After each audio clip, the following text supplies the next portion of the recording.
let's eat some food. I'm hungry. All right, we have a Indy100.com article, and the headline here: Newsmax producer thinks Impossible Burgers are implanted with Bill Gates chips. Given that headline, it's been a while since we've had something like this. Yeah. So given the headline, you would expect that somebody was very serious about Impossible Burgers being implanted with Bill Gates chips, as the headline states. But I don't know. It says here in the article by Indy100, a Newsmax producer made a bizarre claim that Impossible Burgers are planted with Bill Gates microchips. Parenthetical, they're not. Okay, they're not, Basil. The video footage shared on Twitter, host Eric Bowling of The Balance was speaking with producers for a segment called Meat Eaters versus Vegans that addressed the beef Whoppers and plant-based Impossible Whoppers in blind taste testing. I have the clip here, and speaking of stepping on each other, speaking of producers, it's all here, Basil. And let me play the clip for you now. Oh, I can. Eric, I definitely can. Oh, let me set it up. Sorry, this is kind of confusing. So the Eric Bowling, the host, is that his name? Yeah, Eric Bowling. The setup here is that, hey, if we give you, and he's got these two ladies on screen, they're both producers, as they will be addressed as. They were asked the question, or sort of implied, like, hey, I bet if you guys take a blind test to a real burger versus a fake burger, you won't be able to tell the difference. And if they're both nutritionally valuable, then what difference does it make? And this was their response. Oh, I can. Eric, this isn't about taste. This isn't about taste, though. This isn't about taste. It's about knowing that you're eating something that was made in a lab. You guys are producers. You guys are producers. You know you're not supposed to talk at the same time. Hold on, you first. You go first. I mean, come on. If it tastes the same and it's healthier. No, that's not the point. I think the point is that this is made in a lab. It's Bill Gates has decided that all of us have to eat man-made meat. I want the real thing. I want it to come from the real source. It's not about the way it tastes. Congratulations for making something that tastes a little bit like the original. I want to eat something that's real. That's the real thing that came from the earth, from the planet, that was actually intended for us to be eating, not out of a lab that's made of I don't know what, made of chemicals, implanted with chips. I don't want to eat Bill Gates's fake meat. I don't. Just the point is, I'd rather eat the real thing or nothing at all. I agree with you. I don't. That's what Mariana, I like. I'm not suggesting, and I won't eat a lab-based plant thing. Okay. I mean, these are basically soy-based. A lot of these, most of them are soy-based, and they're mixed with other stuff, but they're not grown in a lab. They're actually really from the earth. A lot. But go ahead. You know what else came out of a lab? You know what else came out of a lab, right, Eric? A little virus came out of a lab. A little virus that took the planet down for 2 years. Just that. Oh, such horrible people. So many things. There's a lot going on there, huh? A lot. There's the producer stepping on each other. There's the comment about the microchips. Not the most articulate bunch either. Look, and I understand I'm not the most articulate bunch myself, but I also don't have corporate funding like Newsmax does. Okay, so obviously she was just trying to be funny, talking about microchips and trying to kind of forcing it a little bit. To be honest, it wasn't funny. It wasn't really well constructed as a joke. She was just kind of trying to hit the buzzwords, the ones that she knew the Newsmax audience would connect with. Yes, leaning into the whole thing. Tickle the ears. And of course she doesn't think that there's microchips in there, but it's so fun to write about. Right, and that's the thing is, like, it's the reporting on Indy 100 is just based on that, and they make it sound, obviously we've gone over this methodology, and again, like you said, it's been a while since we've seen it really played out, where they build literally the headline is a straw man. I mean, there's no actual basis for this, not her statement, but just the way that they're reporting her statement. But they continue to just, press it. But they're getting clicks too. They know what they're doing. It's a dishonest. They didn't have to write that headline the way it is, too. Yeah. Newsmax producer thinks Impossible Burgers are implanted with Bill Gates microchips.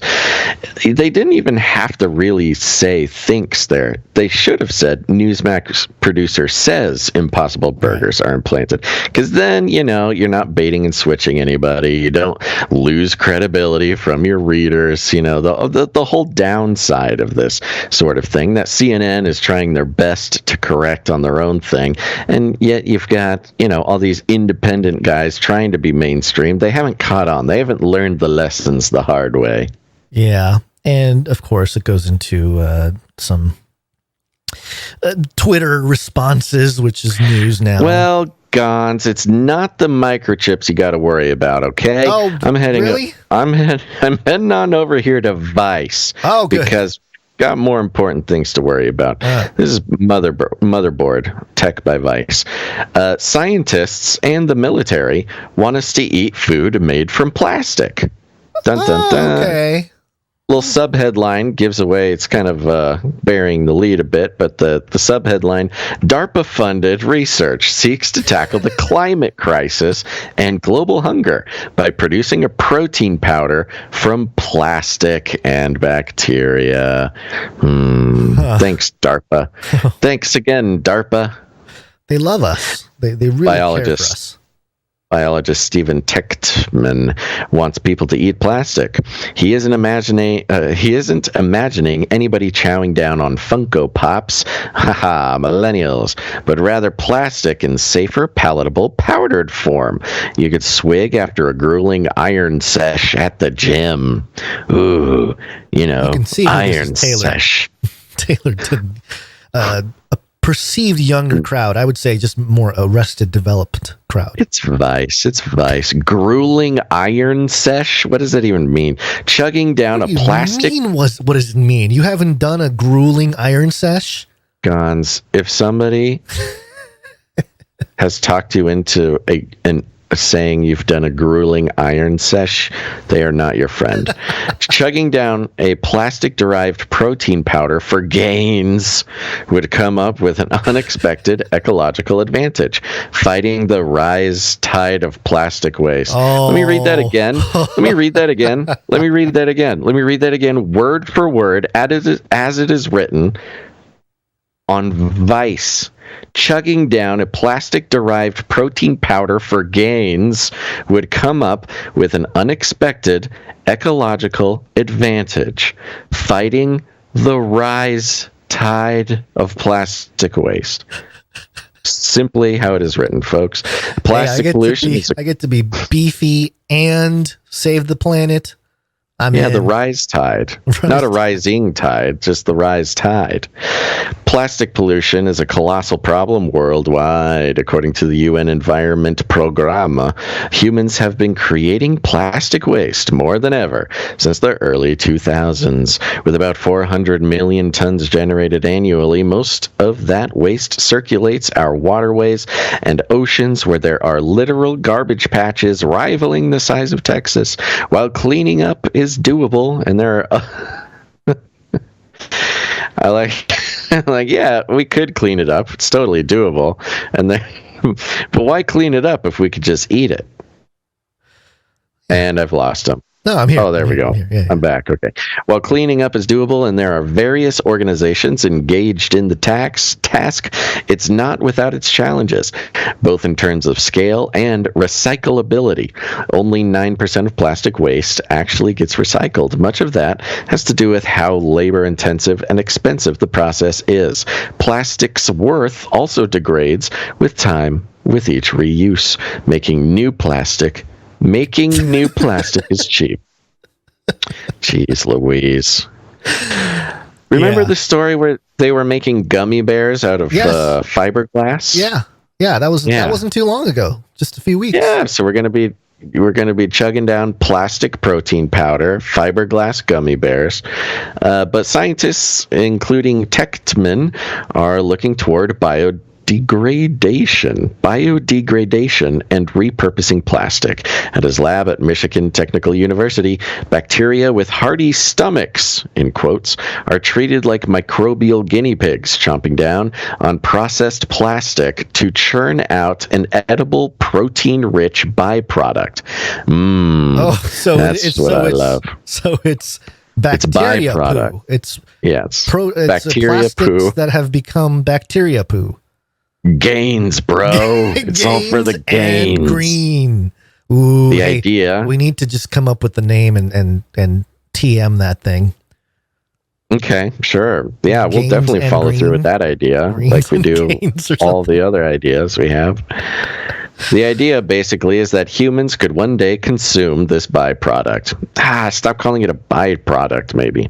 And then it kind of goes into it, talking about the little bugs that eat the little guys. You know, the whole science process, the little bugs that eat the little guys, and it makes the little powder, and then you snort it and you get gains. Quote, my background has always been in trying to study bacteria from the environment and how we can use them to solve problems, said Techtman in an interview. Quote, I had been working on oil spill cleanups for a long time when I was thinking how oil and plastic have a lot of things in common. Yeah, no kidding. I like this right here. So a couple things. Plastic is derived from oil originally. Right. Yeah. The official name of the No. I think I'm a little further along. I'm not sure. The official name of the project is Biological Plastic Reuse by Olefin and Ester Transforming Engineered Isolates and Natural Consortia. This is catchy. Or Bioprotein. Whoa. It's a multidisciplinary effort partly funded by DARPA that brings together biologists, engineers, and chemists across Michigan Tech to realize a concept that feels firmly within the realm of science fiction. And then this next part. While still a work in progress, Techtman's team have managed to create small amounts of this protein which no one has yet tested, but he says smells fairly yeasty and aromatic like Vegemite. Aussies rejoice. That actually says yes. In parenthetical. Yes, it does. Have you tried the Vegemite? Are you aware of the Vegemite? I'm aware of them. I've never tried it, but just this idea that they have it, but they're like, no one touched that. Like, it smells good though. You know, this idea. Recently, we've had issues with asbestos in baby powder. Oh yeah, and a lot of issues with the baby stuff. Yeah, all these sort of horrible things. You know, we've got glyphosate popping up in all of our foods. I think there was something like 90% of store-bought hummus had glyphosate detected in it. You know, detectable amounts of glyphosate. It's kind of like, we're not even really going to bother. We're just going to feed you trash, and you just eat it. Get your gains. Get your gains. Eat your trash. Get your gains. Stop complaining, and get vaccinated. Well, because this is just the way. The fact that the whole goal is to eat our waste. There's something just horrific about this. Hey, just combine it with a grueling iron sesh, and everybody is healthy. They live longer. Supposedly. Yeah. I'm doing a skim. I'm doing some skimming here. And none of this makes it sound very appetizing. It gets into some pretty seriously dense, sciencey, I don't know, processes on this whole thing. Rhodococos. Yes. It's not making it sound any more tasty. You know, maybe part of the problem reaction solution here. And you got cut off right when you were about to explain the problem reaction solution. Oh no. Okay, well, let me try it again. Skype asking me how many stars I should rate this call. How about no stars? Yeah. All right, hold on. Let me try to call Basil up here again. Oh boy. was on a rant. He was on a rant. All right, I'm saving everybody from the sound of... Keep doing this, Gons. Just finish your thought. Finish your thought about the problem reaction solution, because that was. It's all gone. You no, missed the whole thing. You missed the whole thing. It was so good. You can redo it. Yeah. So you lost me at problem reaction solution. Literally as you were about to explain it. Yeah, that's how it goes, huh? Well, so it's a bit of a problem reaction solution, which is, man, it won't be as. It's okay. Nobody brilliant. knows. Nobody heard it except the Lord. The Lord is like, good job, Basil. Just Gons, package version. You're a producer, Gons. You know you're not supposed to talk over me, okay? It's called something. Yeah, gotcha. Call back. Anywho, yes. So it's something akin to, hey, okay, you're not going to recycle. You humans, you're going to keep using plastics. You just love your plastics too much. You can't get rid of your plastics. Well, pick up your plastic, you little plastic piggy. Now eat it. You like that? You want your plastic? Yes, chomp it down. Get your gains, and go live your life. Something like that. Save the planet is the message. Mm-hmm. Literally, save the planet, get gains, eat your plastic. Eat your plastic, get gains, save the planet. Yeah, and somebody profits at the end of that. Yeah. All right. Well, there you go. Get ready. Oh, part of it was, I think maybe stories like, you're going to eat your fiberglass gummy bears. You're going to eat your plastic protein powder. I could see it as part of the long strategy for the eat your bugs messaging. Yeah, you got to ease them into it. Can't all do it at once. If you had a choice between eating plastic and eating bugs, I think eventually people would land on the bugs. At least they're, some sort of not plastic thing. No, it's the whole political thing where they present to you, they degrade, they desensitize you to a point where you're just kind of like, oh, well, if it's between bugs and plastic, obviously the bugs is the way to go. The Lord's creation. It's the better of the two evils. Yeah. What do you want to do? You want to vote for Democrats or Republicans? Okay, choose one. Okay, what do you want to do? You want to eat plastic or you want to eat bugs? Take your pick. We don't care. Those are your choices. Fantastic.